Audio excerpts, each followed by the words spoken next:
The bombs landed in the middle of the night. Israel launching dozens of airstrikes into Lebanon and Yemen for what Israel calls retaliation against Iran-backed militants and Hezbollah for attacks aimed at Israel.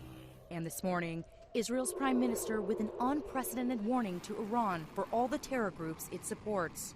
Every day, their puppets are eliminated. Ask Mohammed Def. Ask Nasrallah. There is nowhere in the Middle East Israel cannot reach. Last week, Israel assassinated Nasrallah, Hezbollah's leader for 30 years, in a huge targeted strike in Beirut. U.S. Secretary of State Antony Blinken this morning. Hassan Nasrallah was a brutal terrorist whose many victims included Americans, Israelis, civilians in Lebanon, civilians in Syria, and many others as well. This morning in Lebanon, the IDF targeting apartment buildings they say were used by Hezbollah.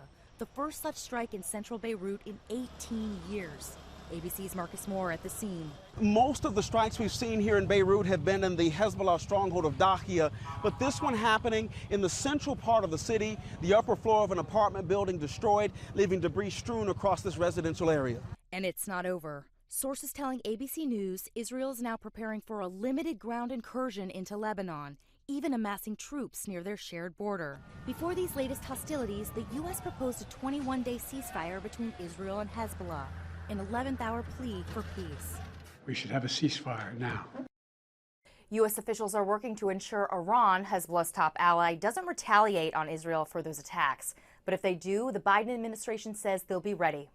Rachel Bade, ABC News, Washington.